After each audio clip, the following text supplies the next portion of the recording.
सादा नमस्कार। प्रस्तुत है कुरुक्षेत्र के 7वें सर्ग का 8वां भाग। इस भाग में श्री भीष्म पितामह युधिष्ठिर को कर्तव्य की श्रेष्ठता का ज्ञान कराते हैं। उनका कहना है कि हम जीवन में चाहे जितना प्रयास कर लें अपने कर्तव्यों से दूर भागने का, पर वो हमसे कभी भी अलग नहीं हो सकते।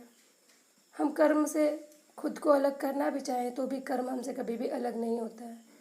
जैसे इसमें एक उदाहरण दिया गया है कि दीपक का कर्म होता है अंधकार दूर करना, निर्वाण यानी मोक्ष प्राप्ति से उसका कोई लेना देना नहीं। इसी प्रकार हमें कर्म करते हुए फल की इच्छा किए बिना अपने कर्तव्यों को पूर्ण करते रहना चाहिए। जैसा गीता में श्री कृष्ण ने भी कहा है, कर्मण्डे वाधिकारस्ते मा फलेषु कदाचन। वहीं इसमें इस बात का भी उल्लेख किया गया है कि व्यक्ति को भविष्य या भूत से अलग रहकर वर्तमान में अपने कर्तव्यों का पूरी तरह से निर्वाह करना चाहिए। अगर हम वर्तमान में अपने कर्तव्यों को पूर्ण करते हैं तो हमें अपने भविष्य की चिंता करने की कोई आवश्यकता नहीं रहेगी। इसमें निर्वाण प्राप्ति की अपनी इच्छा के ऊपर कर्म करने की श्रेष्ठता को भी सिद्ध करने का प्रयास किया गया है। आइए देखते हैं कुरुक्षेत्र की इन पंक्तियों से हम क्या सीखते हैं। कहाँ वाटिका वह रहती जो सतत प्रफुल्ल हरी है, व्योम खंड वह कहाँ कर्म रज जिसमें नहीं भरी है।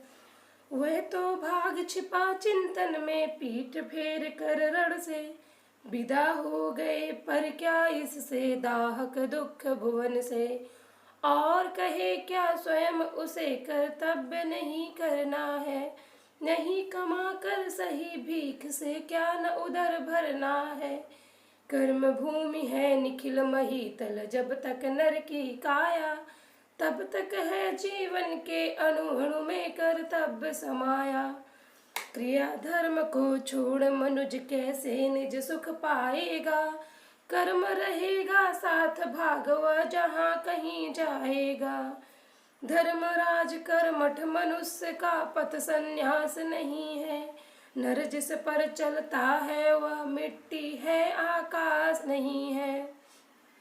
ग्रहण कर रहे जिसे आज तुम निर्वेदाकुल मन से, कर्म न्यास यह तुम्हें दूर ले जाएगा जीवन से। दीपक का निर्वाण बड़ा कुछ श्रेय नहीं जीवन का, है सद्धर्म दीप्त रख उसको हर नाति मेरे भुवन का।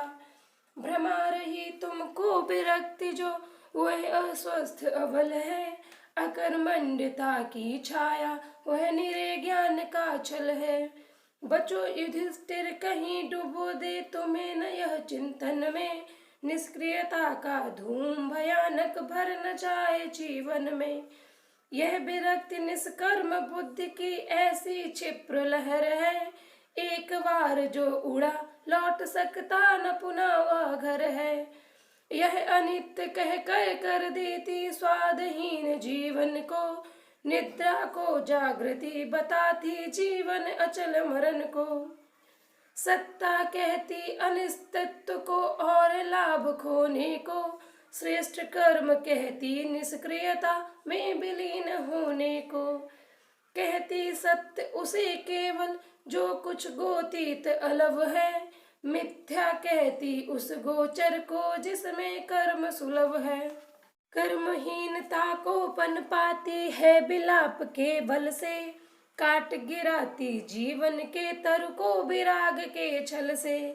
सह सकती यह नहीं कर्म संकुल जग के कल कल को, प्रशमित करती अतः विविध विध नर के दीप्त अनल को।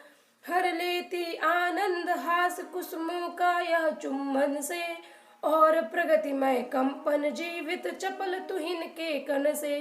शेष न रहते सबल गीत इसके विहंग के उर में, बजती नहीं बांसुरी इसकी उद्वेलन के सुर में। पौधों से कहती है तुम मत बढ़ो वृद्धि ही दुख है, आत्मनाश है मुक्ति महत्तम मुरझाना ही सुख है। सुविकच स्वस्थ सुरम्य सुमन को मरण भीति दिखलाकर, करती है रस भंग काल का भोजन उसे बताकर। श्री सौंदर्य तेज सुख सबसे हीन बना देती है, यह विरक्ति मानव को दुर्बल दीन बना देती है। नहीं मात्र उत्साह हरण करती नर के प्राणों से, लेती छीन प्रताप भुजा से और दीप्तिवानों से। धर्मराज किसको न ज्ञात है यह कि अनित्य जगत है, जन्मा कौन काल का जो नर हुआ नहीं अनुगत है। किंतु रहे पल पल अनित्यता ही जिस नर पर छाई, नश्वरता को छोड़ पड़े कुछ और नहीं दिखलाई।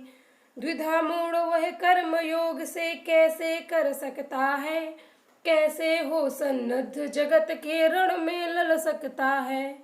तिरस्कार कर वर्तमान जीवन के उद्वेलन का, करता रहता ध्यान अहरनिश जो भी द्रूप मरण का। अकर्मण्य वह पुरुष काम किसके कब आ सकता है, मिट्टी पर कैसे वह कोई कुसुम खिला सकता है। सोचेगा वह सदा निखिल अवनीतल ही नश्वर है, मिथ्या यह श्रम भार कुसुम ही होता कहाँ अमर है।